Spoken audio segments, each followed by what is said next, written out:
update. Am I the a-hole for refusing to give my daughter back to her biological mother? Original post. To avoid confusion, my daughter Millie, 14, is biologically my niece. So what happened was, years ago when Millie was about 3, my sister/her mom Layla, 38, left to work in another country, leaving Millie in my 44 male care. Millie's father died before she was born. Layla had promised to send money for me to take care of Millie and that she'd call and visit as often as she could, until she could take Millie to live with her permanently. After she left, she called probably 3 times in the first 2 months and then went AWOL. For years, I'd tried to find out what happened and assume the worst, only to hear from one of her friends a couple of years later that she got married to someone else and has an entire new family.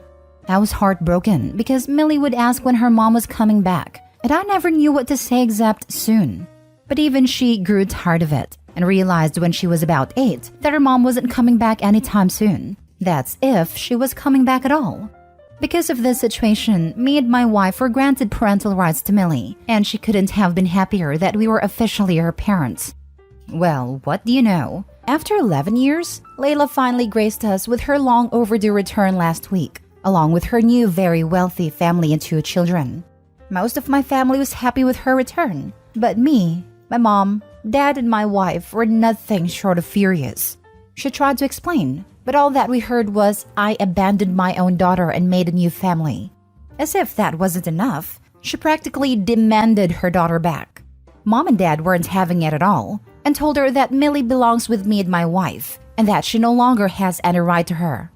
Welp, there she goes, screaming at me about stealing her daughter because I was infertile. And to hear that coming out from her mouth hurt me in a way I've never been hurt before, to the point where I cried and left. Me being infertile's always been my weak point, and for her to casually bring it up like that despite being my sister broke me. For the next days, I prevented her from contacting Millie, and I haven't told her that Layla is back, because I'm scared I will lose my daughter. I'm a human being too. I get attached, especially to someone I've had to raise, that too out of my own pocket. Not that I'm complaining. I believe Millie's my daughter, and I can't let her go back to the very same woman who abandoned her. Does this make me the a-hole? Now for the top comments before reading the update. Not the a-hole. She did nothing to raise her for past 11 years, and your parental rights are legal. With that said, Millie's about 14 now, so perhaps the better way is to ask for her opinion and who would she prefer to stay with. As much as this was my biggest fear, I guess it's only fair she gets to make the decision. I was leaning towards everyone sucks here, but this comment about letting your daughter choose make you absolutely not the a-hole. Your sister is cruel and selfish. She will certainly go behind your back, and I'd even bet she would lie to your daughter about you blocking contact for all those years. Show that you're the honest parent. Be approachable, and I'm sure you'll get the outcome you want. Good luck with it all. How the heck could OP suck here? I guess raising a child for 11 years and then giving her to a parent that abandoned her once is a good idea? Seriously, what the actual heck? Not the a-hole. You are her parents. If the state has granted you parental rights due to child abandonment, you are her parent. If your daughter wants to see her biological mother, I wouldn't prevent her from doing it at the end of the day. However, you're still her parent. Edit. I'd like to thank each and every one of you. All your criticism is valid, and I really appreciate you guys for making me realize that I might lose my daughter by keeping the return of her mom away from her. I'd also like to apologize for the way I've phrased some of the things. By no means do I think of my daughter as some possession. She is her own person and doesn't belong to anyone. As such, I've changed the phrase belong to belong with to accurately represent what was meant. I love you guys for all the support you've given me, and I definitely will consult a lawyer. Me and my wife have agreed to tell Millie about her mother tonight, and we will make sure it's all about how she feels and not about us. Now for the first update. I would like to apologize for not responding to the comments and messages I've received lately. Things have been tough ever since we told Millie about Layla's return. After all the support and advice, you deserve an update on the situation. I don't even know where to begin, really. Everything has been a mess. Way too much happened the day after we told Millie. Since there's no word limit here, I'll try getting into as much detail as I can. That night, we told Millie that Layla had returned, and for a good few minutes, she was looking at us, as if waiting for us to say we were joking. But after she realized we were not, she broke down into tears and it hurt. Of course, she wanted to know more, and though we were hesitant, we ended up telling her about Layla and her new family.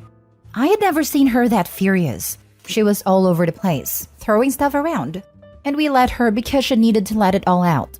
For the night, she refused to talk to me since I should have told her the moment she came back, and my wife stayed with her for the night. Her anger subsided by morning, and we patched things up. At first, she wasn't sure if she wanted anything to do with Layla, but we let her make that choice, and she wanted to see her. And oh, so God help me with that woman. We set up the meeting for Millie and Layla, but she brought her entire family to the house, along with her expensive gifts, and everything went downhill from there. I need to mention a very important part that should have made Layla realize she truly abandoned Millie. Along with the family was her sister-in-law Tanya, who's about the same age as her.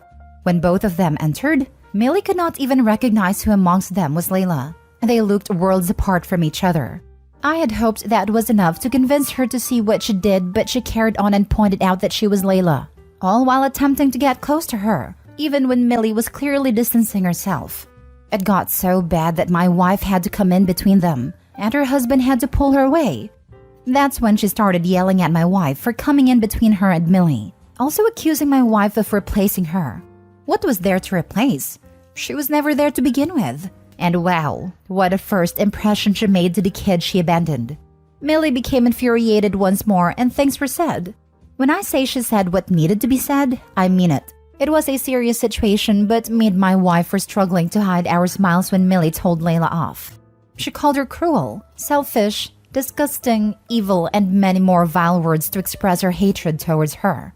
Tanya had to take Layla's kids outside. Normally, I would not entertain the vocabulary Millie was using, but for this specific instance, I just had to allow it. She was too worked up after this, and I had to take her upstairs to calm down. Now it was just me and my wife versus Layla and her husband, and along came the usual chorus. She accused us once again, now saying we influenced Millie to hate her. She was in tears, and for a minute I felt sorry for her. My wife politely asked we discuss this like adults. Now the revelations begin, and honestly, I rest my case. As we were recalling events of the past and why Layla never contacted us again, Jeremy, her husband, was visibly confused. He looked lost, completely lost, to the point where I thought he wasn't feeling well, and I offered to take a walk. And well, we started talking about this matter and I was beyond shocked. According to him, when he and Layla met, she never said anything about a child, and only after the marriage did she reveal she had a child. Not by choice anyway, because he found out from one of my billion texts to her regarding Millie. She further lied and said my family forced her to give up her child to me because I was infertile and desperate for a child that shared blood with me. But it doesn't end there. When Jeremy wanted to read the rest of the texts, she deleted them because I was apparently insulting and making threats to her that were so disturbing she didn't want Jeremy to see them. Of course, I showed him the text from my phone, and he couldn't believe it. It gets even worse. It was said that I was preventing her from contacting Millie, and she didn't even want to involve the police in the matter because me and my family were dangerous. So she thought it was best not to contact us anymore to protect her new family. At some point, I was thinking to myself how incredibly stupid Jeremy was to believe Layla's blatant attempts to cover the fact that she abandoned a child. But I feel for the guy. He was probably so smitten with my sister, just like all her exes, that he failed to see through her pretentiousness. I didn't even get to ask why they chose to come back now, because Jeremy was angry and he went back inside fuming. They were fighting so loudly I had to send them outside. It was clearly going to get violent, and we had to physically separate the two. Jeremy took Tanya and the kids and left, leaving Layla there. My very empathetic wife let her stay in our house since she was wailing so much, and honestly, after all the lies, I couldn't care less about her. I did ask Millie if she was okay with Layla spending the night, and after seeing Layla break down like that, I wasn't surprised she let her stay. She made it very clear the only reason she was allowing it is because she's not like her, and that was enough to let me know we've been doing a good job raising her. She also said she was still waiting for her to explain why she abandoned her and why she chose to come back now. We did get to discuss how she felt about Layla overall, and needless to say, she was very disappointed with her approach. I took the chance to assure her she wouldn't be pressured to side with me and my wife, and that she can get to know Layla if she wants to.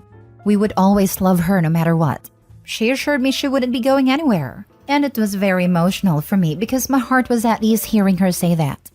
Layla and Jeremy are still not talking, so Layla lives with us for now, since my parents don't want her at their house either. And my wife thinks it's too unstable to be left alone. But the more she delays us telling the truth, the faster her time is running out in the house.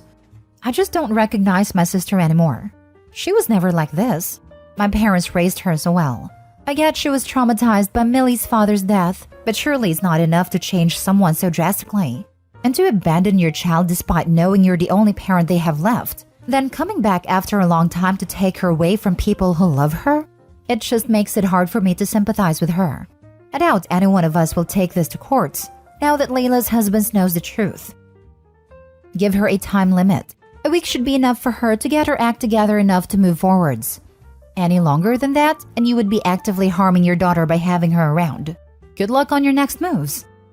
Oh, don't worry about that. She has until tomorrow to answer Millie's questions. She can come up with the most saint of explanations, but the lies that she told her husband and his family will be her downfall. I know for sure nothing she says will ever convince Millie, and I did tell Layla that I'll drag her out myself if she doesn't leave tomorrow regardless of the explanation, and I would have the abandonment charges pressed against her. I just hope it doesn't come to that, and she just apologizes and peacefully exits our lives, because even now, I still haven't heard a single sorry from her. I can see she's taking advantage of my wife's empathetic nature, but I'm going to end it. Now for the final update. I've been noticing a lot of traction for my updates, and I can see you all want an update. As for the text messages, I've always kept them over the years ever since Layla went AWOL. They weren't just on one platform, but a lot more others. It was also advised by our lawyer to keep them, and that's how we also got Millie's custody. I know from the reader's perspective it seems everything happened fast, but I assure you it didn't. But I have to apologize. I cannot give you a detailed update about Layla's answer, at least not on a post. Yes, it is that bad. Layla's secret is only between me, my wife, and her. She told Millie it was because of her mental stability, but that was only surface level. Millie did tell her it was great that she eventually came back for her, but things are better with her gone, at least for now. The real reason would crush my daughter. We can't tell her until we're sure she can handle it, but I don't see us ever telling her something as horrible as this. Now I know my sister is dealing with her unresolved trauma that has made her the horrible person she is today. She has left, and I made her swear to never come back, but I know better than to take Layla's words for things, so I had to make sure in my own ways. I didn't do anything illegal if that's what you're thinking. Jeremy did come back before finally leaving to apologize to Millie about Layla's actions and told her she's always welcome at his home and can get to know her half-siblings if she wants to. I don't know what will happen between Layla and Jeremy, but for her sake, she had better lie herself out of this one too, because if she tells Jeremy what she said to me, she might not even see her other kids again. But then again, it would be good if the kids are raised by Jeremy and not Layla until she has seen a psychiatrist. I don't know how to feel about Layla now, because on one hand, I can see she's dealing with heavy unresolved trauma that needs professional intervention. But on the other hand, no mother feels the way she feels about my daughter. I am by all means going to delete this update after some time. Edit from a reposter. I heard back from Opie. Since he was not wanting to share the real reason Layla abandoned her daughter, had messaged him to make sure it would be okay to add this final update into this post, since it might result in a barrage of requests to hear what happened. He told me it was okay, because he was about to delete everything anyway. He did share Layla's story with me. I will tell you that Millie was not the product of an assault, as so many in the comments assumed. I asked how Millie was doing after all of this. He said she was handling it really well. I'm pasting this reply about Millie below. My daughter is much better than I thought she would be. Her life and daily habits haven't been affected, and we're moving on as a family. Poor Millie. I can't even imagine how traumatic this whole situation is for her. And for Jeremy and his kids too. I don't understand how Layla thought she could swoop in and play mom to the child she abandoned, or how she thought she could get away with all the lies. In Layla's mind, Millie's still a 3-year-old, because when Layla left, she froze the image of the 3-year-old in her head. Yes, she knows she's aged, and she's 14 years old now, but she still thinks of her as more or less the same person she abandoned 11 years ago. 3-year-olds adore their parents. They love them unconditionally, and when parents inflict trauma on their kids, the kids don't stop loving their parents. They stop loving themselves. You see this in child services cases. Young children will lie, gloss over, and scheme to protect their parents so they can stay with them, even when the parents are harmful and neglectful.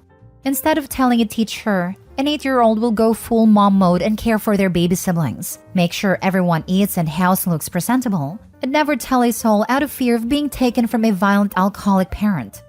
That kind of mindset in Millie was probably very present when Layla left. Millie asked for her for years. However, Millie's 14 now, no longer a young child, not clouded to her mother's actions, and she can see Layla for what she is now. If Layla had come back when Millie was 5 to 10 years old, she probably could have had either partially or fully the reunion she had envisioned. Layla just didn't realize that the toddler she left is long gone, and in her place is a clever young woman ready for some answers. When parents inflict trauma on their kids, the kids don't stop loving their parents, they stop loving themselves. As someone severely mistreated by her parents, this comment stuck a needle in my heart and made me tear up. You are so right. It took me so long to love myself over the people who willfully broke me. Thank you for this poignant assertion. I'm sorry. I have a son who is a toddler. He thinks the sun shines out of my rear end. Want to be adored like a celebrity, but don't have any marketable talents? Become a parent. My son thinks I am the finest chef, the funniest comedian, the most beautiful and smartest person, and the kindest, most wonderful human being in the world. Sometimes I need to do things he doesn't like. Like today, he could hardly breathe because he was so snotty, and I had to briefly pin him to safely scoop it out with a Q-tip. When the snot has been cleaned up and I have let him loose to do what he pleases, and what does he do? He crawls into my lap so I can comfort him, because his mind works under the assumption that I am so kind, smart, and wonderful, that whatever I do was either necessary or he deserved it. When normal people see the way a child loves and trusts, the normal reaction is to break your own back to protect them from pain, hurt, and suffering. Whatever they did, it wasn't your fault. You didn't deserve it, and the blame lies on them.